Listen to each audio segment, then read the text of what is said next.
singkat saja, kami menjabat sebagai Camat Sanaman Nantike sejak pelantikan tanggal 2 Agustus tahun 2019 yang lalu. Hari ini tepatnya lebih kurang 1 tahun 3 bulan atau 15 bulan baru di sini. Kalau menurut pengamatan saya, memang rata-rata dari industri perkayuan, walaupun tidak semuanya resmi, maaf, artinya industri yang resmi itu fokusnya di desa Tumbang Manggu. Ada, kalau tidak salah saya ingat itu ada 19, ada 14 yang masuk asosiasi, yang sisanya belum. Dan karena banyaknya perusahaan di sini, yang di bawah IUPHK di Group itu ada 9 kemarin. Kemudian menurun jadi 8, dan ini juga dapat menampung tenaga kerja dari saudara kita yang ada di sini. Ya, kalau dulu memang kelihatannya sulit, dan sekarang ya syukur kelihatannya pihak Bima Group pun memberdayakan orang-orang kita, secara khusus orang-orang kita dari Tumbang Manggu untuk menduduki jabatan. Dalam arti walaupun tidak top manager, tapi mereka middle, ke bawah, semua bisa diberdayakan di sini. Artinya industri kayu, dan sebetulnya banyak dari industri kayu hanya tidak untuk pengolahan seperti kayu jadi seperti ini, seperti di desa Pulau Bulus. Saya lihat ada industri rumah tangga, seperti pembuatan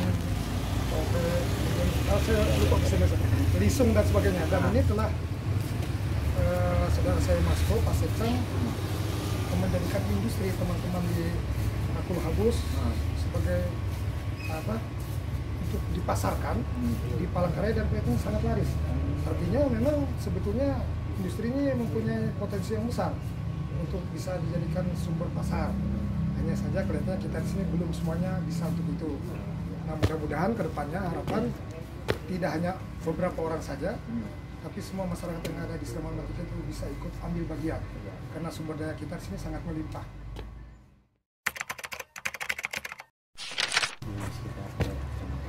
Pendekatan karena saya dulu waktu S1 termasuk diploma 3 dan S2, saya selalu menggunakan teori kepemimpinan, mungkin gayanya, partisipatif.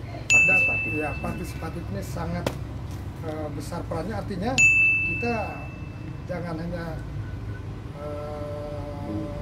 otoriter, artinya di kantor dengan masyarakat saya juga selalu melibatkan mereka ikut ambil bagian dalam pengambilan keputusan. Kalaupun ada saran masukan dari masyarakat akan saya tampung, kemudian kita bagaimana cara solusi yang keluarnya. Dengan cara seperti itu menurut saya partisipatif ini, kayak dengan partisipatif, dan masyarakat itu merasa dihargai, begitu juga teman-teman di kantor. Pada saat mereka dihargai, mereka akan akan mengikuti apa yang kita sampaikan, termasuk apa namanya, misalnya, loh, sebetulnya ini yang harus kita lakukan, tapi jangan otoriter gitu. Intinya seperti itu. Partisipatif yang sangat cocok.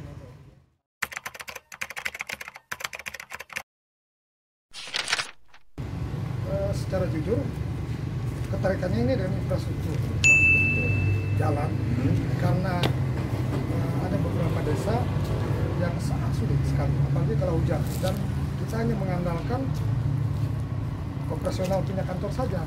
Artinya begitu ke beberapa desa seperti di wilayah timur, KW, Mengarah, Terane, kita agak kesulitan. Begitu juga ke tempat lain, itu infrastruktur jalan. Kemudian yang kedua, blank spot. Banyak desa yang kesulitan untuk telekomunikasi. Berarti tower telekomunikasi ini harus diadakan. Kita sudah melakukan pendekatan dengan Dinas Komunikasi dan Informatika Kabupaten, namun karena COVID ini, sehingga sebagian besar dana dari kabupaten, termasuk provinsi dan pusat, itu dipending dulu. Artinya kita fokus kepada penanganan pandemi, sehingga ya apa boleh buat. Termasuk salah satu contoh, apabila kami mengirim surat kegiatan untuk besok, secara mendadak kabupaten menginginkan hari ini, tidak bisa tercapai. Ada beberapa desa yang tidak bisa hadir, karena itu tadi dua kendala ini yang menurut saya harus segera ditangani ke depannya, sehingga apabila infrastruktur jalan dan telekomunikasi ini bisa tercapai, terpasang di setiap minimal penguat sinyal ada setiap desa, sehingga kita tahu bahwa internet itu bukan kebutuhan biasa, kebutuhan pokok sekarang. Karena anak-anak kita juga banyak memerlukan hal itu. Termasuk proses pembelajaran sekarang di era pandemi ini, kita termasuk zona kuning sebagian. Artinya zona kuning ini tidak boleh tatap muka. Berarti ada beberapa desa yang tidak ada sama sekali proses belajar mengajar. Itu tadi, Mangkawe, Mangara, termasuk Mangate, karena harus internet ini jaringannya sudah nggak ada sama sekali. Terima kasih untuk generasi muda. Saya tahu persis 1 bulan saya di sini banyak teman-teman yang mempunyai anak di sini rata-rata sekolahnya luar biasa. Artinya semua rata-rata lulusan perguruan tinggi dan mereka menyekolahkan anaknya tidak hanya ke Palangkaraya, bahkan ke Jawa. Walaupun tanda kutip belum tentu lulusan UPR kalah. Harapan saya depannya bagi generasi muda yang sudah lulus jadi mahasiswa, janganlah lalu meninggalkan kampung halaman ingin bekerja di tempat yang lain.